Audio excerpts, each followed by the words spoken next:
twongeye turatomboye bana b'Imana kuba tugira ubuntu na Nyagasani akaba duhamagaye ku neza ye. Ku izina ry'Imana Data na Mwana na Roho Mutagatifu, amen. Amahoro bana b'Imana, nimuhumure, Imana iradukunda. Ije kutugera neza kuri iki cyumweru cya kabiri cya Adventi, tariki 7 Ukuboza 2025. Dore amasomo ajye kuduhuza n'ab'ijuru. Isomo rya mbere ni ryo mu gitabo cy'umuhanuzi Izayi, umutwe wa 10 n'umurongo wa 1 kugeza ku wa 10. Dore ibyo Uhoraho Imana avuze: umumero uzashibuka ku gisi cya Yese, inkomoko izamuke ku muzi wacyo.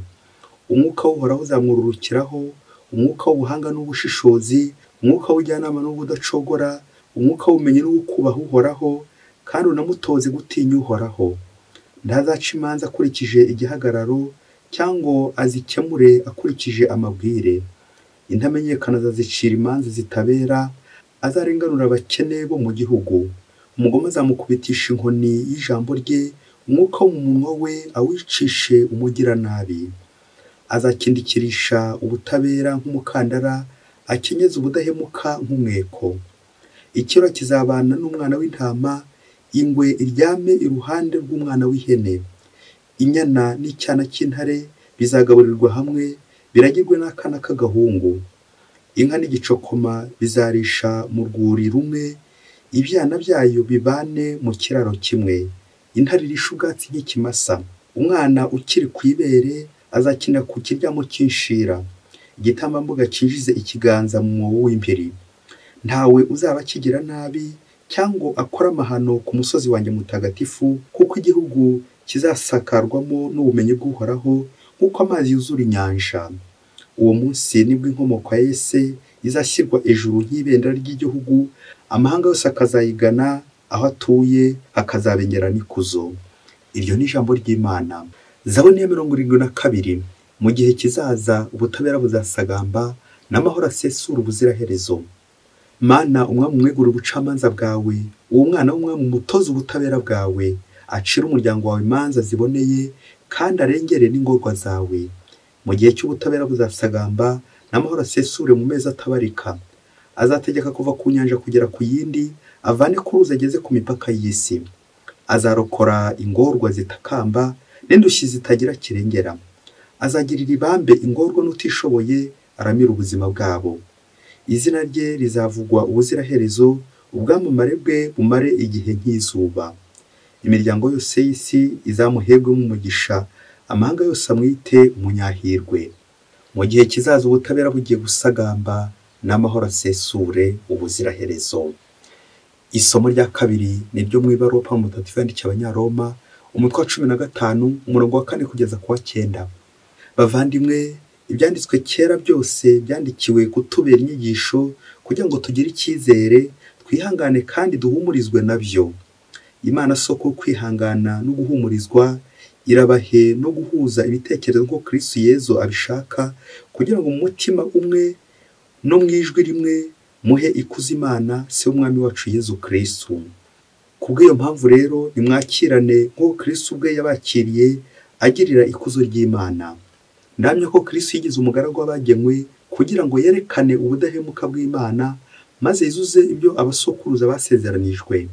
Naho amahanga aho Imana ikuzo, ayishimira impuhwe zayo, nk'uko byanditswe ngo: niyo mpamvu uzakwamamaza mu mahanga, kandi nzasingiza izina ryawe. Iryo ni ijambo ry'Imana. Nyagasani Yezu nabane namwe. Amagambo mu Ivanjili Ntagatifu uko yanditswe na Matayo, umutwe wa 3 umurongo wa 1 kugeza ku wa 12. Muri iyo minsi Yohani Batista atangira kwigishiriza mu butayu bwa Yudeya, avuga ati: nimwisubireho, kuko ingoma y'ijuru yegereje. Uwo ni wavuzwe n'umuhanuzi Izayi ati: nijwi ry'uvugira mu butayu aranguruye ati: nimutegure inzira ya Nyagasani, muringaniza aho azanyura. Yohani uwo yambaraga umwambaro uboheshejwe ubwoya bw'ingamiya, agakenyeza umukoba. Ibyo kurya bye byari sanane n'ubuki bw'ubuhura. Nuko abaturage b'i Yerusalemu nabo muri Yudeya yose, nabo mu ntara yose ya Yorodani, bakamusanga, bakabatizwa nawe mu ruzi rwa Yorodani, babanje kwiyemeza ibyaha byabo mu ruhame. Abonye abafarisayo n'abasaduseyi benshi baje kubatizwa, arababwira ati: mwanyokozi impirimwe, ninde wababwirije guhunga uburakari bwegereje? Noneho nimugaragaze imigenzereze ikwiranye no kwisubiraho nyako, kandi ntimwitwaze ngo Aburahamu niwe mubyeyi wacu. Ndanaberuriye ndetse aya mabuye mu ruzi Imana ishobora kuyabyutsamo abana ba Aburahamu. Dore intore zirambitse ku mizi y'ibiti, none igiti cyose gitera imbuto nziza kigiye gutemwa maze gicanwe. Ngewe ndabatirisha amazi kugira ngo mwisubireho, ariko uje ankurikiye andusha ububasha, ndetse sinkwiriye no kumukuramo inkweto. Bazabatirisha Roho Mutagatifu n'umuriro. Afite urutaro mu ntoki kandi agiye gukubura imbuga ye.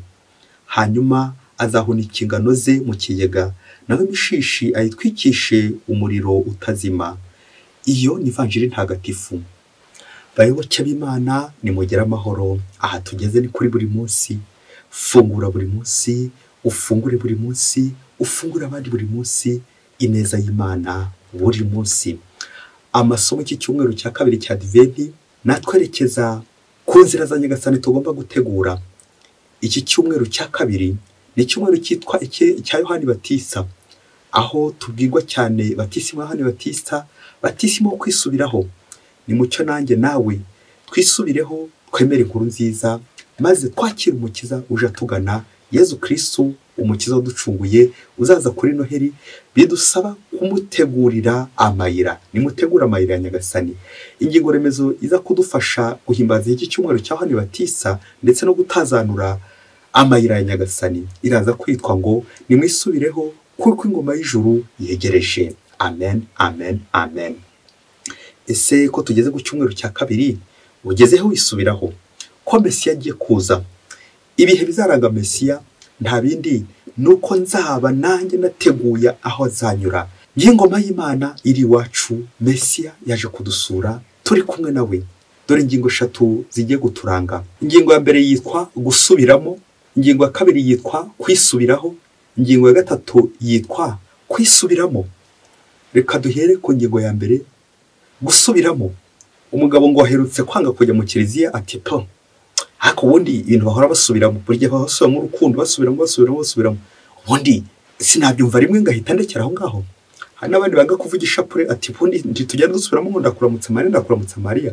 Uhavuga imwe gusa, ubundi akarekera aho ngaho, agagenda akomeza ati nayo niyo. Ubundi byahura. Ibintu byo kugenda dusubiramo, ibintu byaje bite? Mu Gifaransa nibwo bavuga ngo la répétition est la mère de la science. Ngo iyo usubiyemo ikintu burya nibwo buri kugikamirika neza. Rero ntukagwe mu mutego ngo gukibasubiramo ibi, ngo wasubiramo rimwe ntiyabarangije. Gusubiramo la répétition biganisha kumenya ubwenge, biganisha gukamirika. Natwe nidusubiramo ngo wisubireho ntibize gukurakaza, kuko no kugira ngo wiyinjiremo ukamirike iby'Imana. Isomo rya mbere turi kuzirikana ryo mu gitabo cy'umuhanuzi Izayi riratwegereza Imana izanye ubutabera n'amahoro. Yezu Kristo umucunguzi wacu uzanye ubutabera n'amahoro. Nibwo tuzumva wa muntu w'Imana, umwuka w'Imana umuzaho, bityo akabasha guhanura. Ibihe bya Mesiya bizarangwa n'iki? Bizarangwa n'ubutabera n'amahoro. Aho twumvise ibintu bisekeje ndetse rimwe na rimwe byadutungura. Inyamaswa zisangira, intare ikaba iri kuganira n'inyana, ikirura kizabana n'umwana w'intama, ingwe iryamye iruhande rw'umwana w'ihene, umwana ashyira ikiganza mu mwobo w'impiri. Ubwo ibyo bintu biteye n'ubwoba, ariko twongere tuzirikane iyi mvugo ko ari imvugo ishushanya yerekeza ko ubugome buzaba bwashize igihe Mesiya azaba yaje, ko abantu baziyunga, abantu bashyamiraga baziyunga, ababaga mu ishyamba bose bazagana mu rugo kugira ngo babane neza. Abantu bose batavugaga rumwe bazongera biyunge. Nawe rero ni ufite umuvandimwe muri gushyamirana muri no minsi, tugeze ku cyumweru cya kabiri cyo kwisubiraho.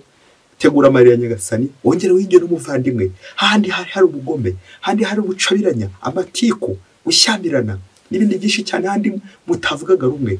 Mesiya araje rero, nawe witegure kugira ngo umwakire.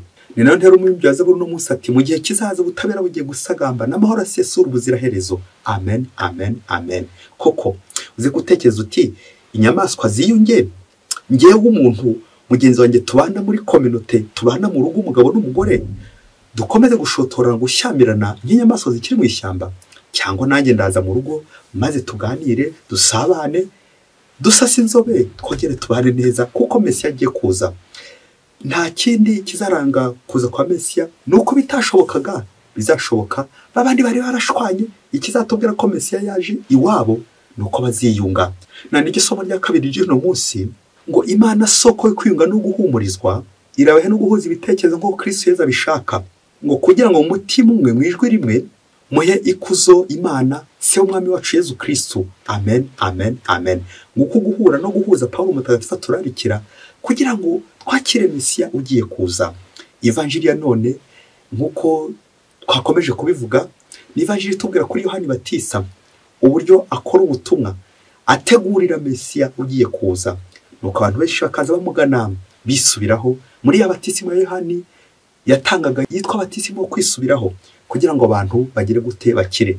Ngibyo ibintu byinshi tugenda dusubiramo buri gihe, amasomo tukagenda tuyasubiramo atari uko tutigeze tubyumva, ahubwo ukabyumva nkaho ari none ubyumvise, ukabyumva nkaho ari bwa mbere, kugira ngo nawe birusheho kugufasha kwisubiraho kugira ngo ugende neza mu nzira z'Imana. Nimwisubireho kuko ingoma y'ijuru yegereje. Na niyo mpamvu twumva ijambo ry'Imana buri munsi, na niyo mpamvu tujya mu misa buri munsi. Ibyo byose Mesiya twongere twibutse ko misa nanone yitwa la repetition mémoire, kwibuka ku byo Yesu yakoze, kuko Yesu Kristo yaje kuducungura. Ngo kuko tugenda dusubiramo ko Yesu yaje kuducungura, ko Yesu yaje kuducungura kugira ngo twongere twibutse iyo neza y'Imana, izo mpuhwe z'Imana, ko Mesiya ari hagati yacu. Mwisubira ko ingoma y'ijuru yegereje, Yesu Kristo ubwe arahari. Njyo ya misa tugiyemo, ngiye ijambo ry'Imana twumva, twongera tugenda dusubiramo.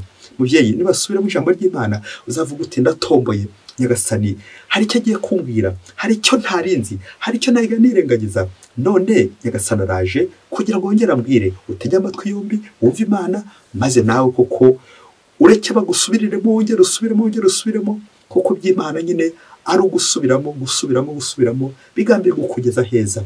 Nyuma yuko tumaze gusubiramo ijambo ry'Imana, reka tujya ku ngingo ya kabiri, kwisubiraho byerekeza ku ijambo ry'Igifaransa la conversion, n'andi magambo y'Ikilatini cum vertere. Ni ijambo ry'Ikigereki bita metanoia, bikavuga ngo changer de direction, no guhindura icyerekezo.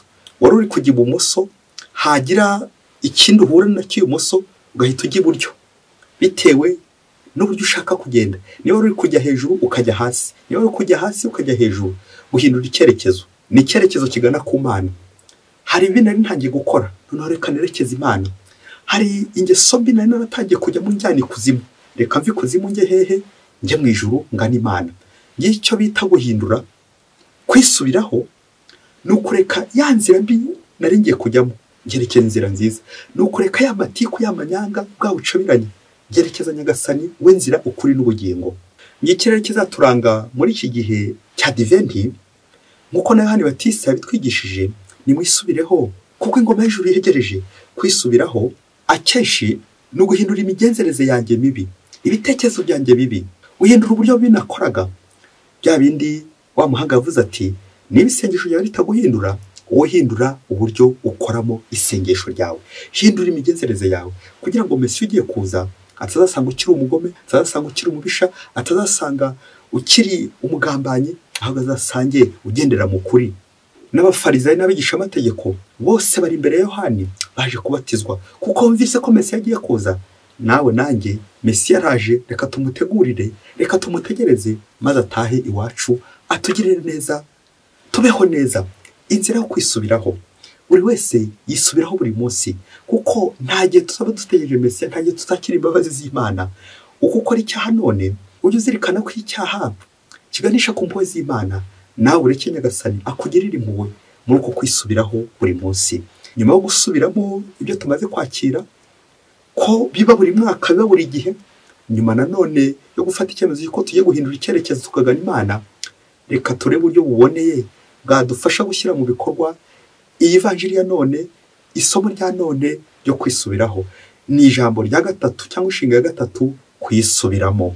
Akenshi bavuze kwisubiramo urumva ko ari ukwisubiramo ari ibintu by'indani, ari ibintu by'imbere, ibintu biri kubera imbere. Mu gihe ibindi byose kwisubiraho byari biri kubera inyuma, ndetse no gusubiramo kenshi bishobora kwinjira mu gutwi kumwe bigasohokera mu kundi. Tugeze ku nshinga gatatu noneho kwisubiramo biza kubera imbere. Ibiri imbere urandura ibisitaza biri imbere yawe, urandura ibintu byose bikubuza kubona Imana. Kwisubiramo bivuga kwiyinjiramo ukireba wowe ubwawe nta wundi ukubona.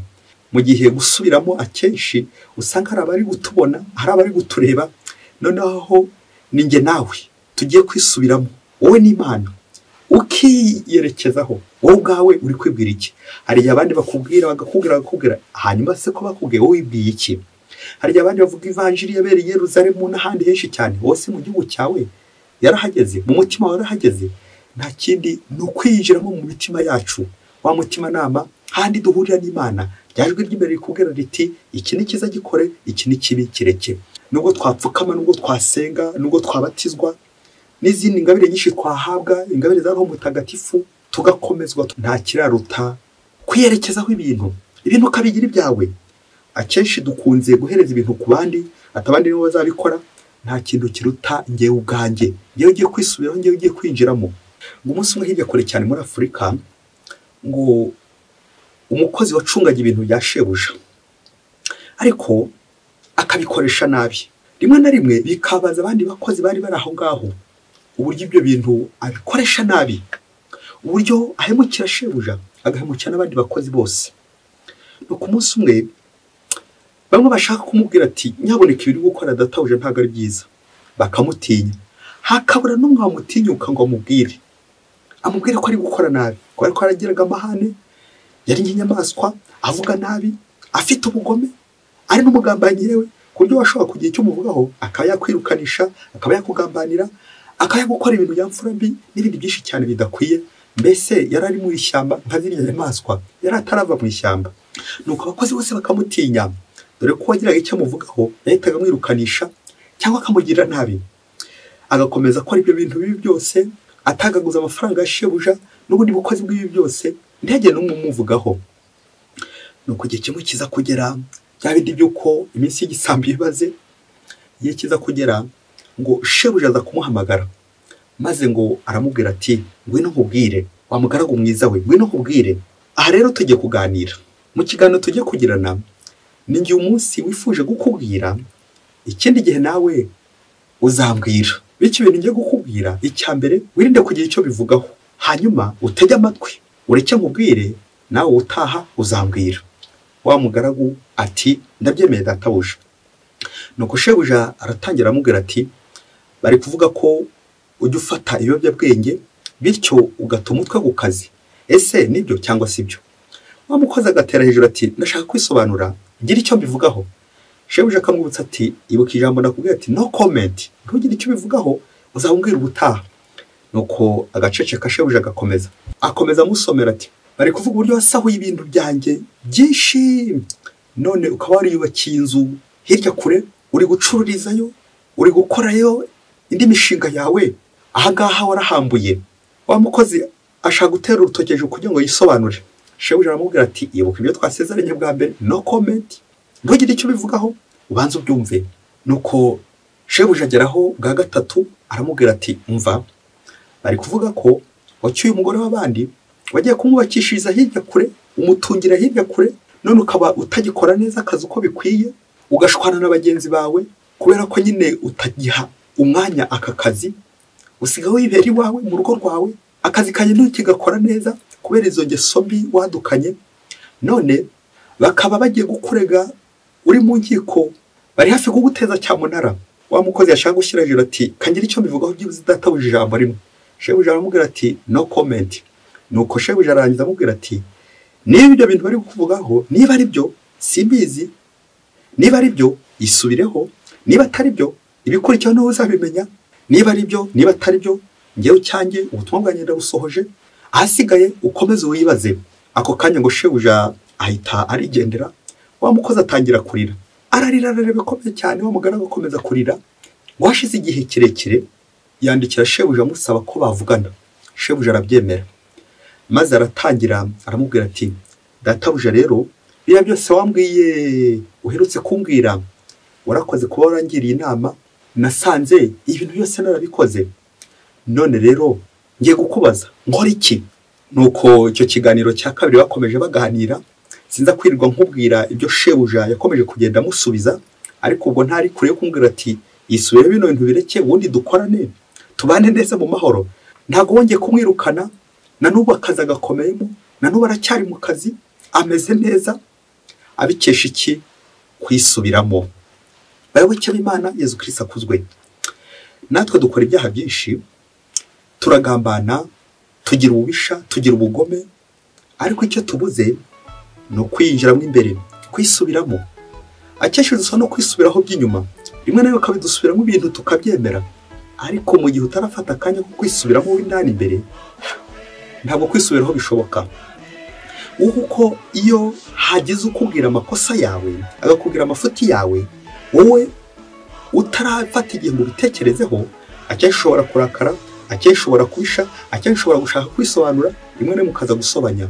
Ni ngombwa rero gutegereza, ni ngombwa rero kubanza kwinjiramo. Iyaba winjiragamo, ntabwo abandi bakamenya amakosa yawe, ntabwo abandi bakamenya amafuti yawe cyangwa bamenye ibyaha byawe, kuko imbere nyine wabashije kubireba mbere, ubundi ukabyicuza, ubundi ukabireka. Impamvu ibyaha byacu bijya kwitangazo no hirya kure, nuko tutisubiyeho, nuko tutigeze twiyakira ngo ubwacu tubitekerezeho, ubwacu twinjiremo, ubwacu twiganirize, ubwacu twitekerezeho. Ibyo bikaza kurangira tutabonye akanya ko kwisubiraho. No kwisubiramo ntibishoboka.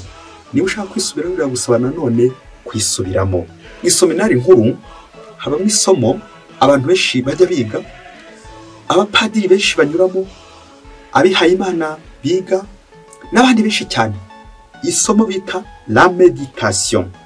Meditation ni igihe umuntu wese amara ari kwitekerezaho. Ni igihe cyose umara uri kwiyumva, ni igihe cyose umara witeze amatwi wowe ubwawe, nta bandi, ahubwo wowe ubwawe. Nta bandi urenganya, nta bandi usigana, ahubwo wowe ubwawe. Nk'uko njye nawe twagafasha akanya tukareba ngo hari uwo, ni ngombwa ko patro azaza kunyibutsa bino, ni ngombwa ko uriya azaza kumbwira ati dore ibitagenda muri wowe, wowe se wabaye ubibona hakiri kare ukabigorora hataragira undi winjira mu buzima bwawe. Kuko ninjiramo uzarwana, uzavuga nabi, uti barambeshyera, uti bagiye kunkura ku kazi, utangira ushake uburyo bwo kwirwanaho gusa, ariko uburyo bwo kwisubiramo no kwisubiraho bitagishobotse. Hari ubundi ashobora kuza gutwibutsa amakosa yacu, amafuti yacu, amanyanga yacu, agatwibutsa uburyo tugomba kubaho. Iyo utageze igihe cyo kubitekerezaho, kwisubiraho birashoboka, ariko mu gihe utisubiyemo neza, birangira ushobora kubikora by'inyuma gusa. Ya mafuti ukaba yareka by'inyuma utinya amaso y'abantu, ariko imbere uri kure y'Imana. Dusoreze kuri uyu patro uburyo akosora. Yamvugo cyerati nigira iti qui ben amat ben castigat, qui aime bien châtie bien. Ngukunda uramukosora. Ese mugenzi wanjye yakoze nabi, mukosora nde? Wasanga mukosora mugoramya, nkamugora mugoramya. Wasanga muhanura ndi kumuhanura. Nguko tugomba kwiga gukosora abagenzi bacu uburyo bwiza. Ati bari kuvuga ko ibi wabikoze, niba ari byo simbizi, ibaze nawe. Bari kuvuga ko ukora bino ukora bino, niba ari byo simbizi, singucira urubanza, ahubwo wowe genda wisubireho, genda wisubiremo, umenye niba ari byo cyangwa niba atari byo. Aba ari wowe ubimenya. Bayoboke b'Imana, Yezu Kristo akuzwe. Uko nanjye nawe twasubiremo byinshi, twaguye byinshi byerekeye no kwisubiraho, twakira ivanjiri ya Kristo, twakira Mesiya. Nawe nanjye turasabwa gufata ku gahe ko kwireba imbere ndetse n'inyuma, tugafata retroviseur tukareba inyuma, introspection, retrospection, tukireba neza twebwe ubwacu imbere. Hanyuma uko turi kwireba bizadufasha kubona Imana. Yamvuga umuhanga igira iti la conscience est le premier vicaire du Christ. Ngo umutima nama nicyo cyicaro cya mbere cya Kristo. Twongere dutekereze igihe twinjiye iwacu umutima nama yacu, aho duhurira n'Imana. Ngewe n'Imana duhura ryari? Icyo rero kiraza kugufasha kwegera Imana no kureka Imana ikanyigarurira. Kwinjira iwacu ufata iminota ingahe ku munsi yo kwinjiramo? Akenshi ari umwe banga kwinjiramo, ugasanga igihe cya meditation igiye kuzirikana ufashe ikiradiyo uvugije induru, ufashe icya televiziyo, uri kwirebera amakuru hirya yamva he na njya he, ariko ubwawe amakuru yiwawe akazamenywa n'abandi. Uyu mwitozo kuwukora, ese amakuru yawe ni ngombwa ko abandi bayamenya bakayagutanga, kandi uri iwawe kuri ifoto y'amakuru abera mu rugo iwawe, ariko akaba ari abandi bayazi kukurusha. Nta kindi kiburi iwawe, c'est la méditation. Meditation, kwitekerezaho, kwisubiramo, kwiyerekezaho, ibintu ukabigira ibyawe nawe, ya divine uzayigira ibyawe, bityo umenye ko ingoma y'Imana yegereje. Mwese mugire icyumweru cyiza, Imana ibahe umugisha. Mu Data n'Umwana na Roho Mutagatifu, amen. Tari Musi Mukuru wa Diyosezi ya Cyangugu.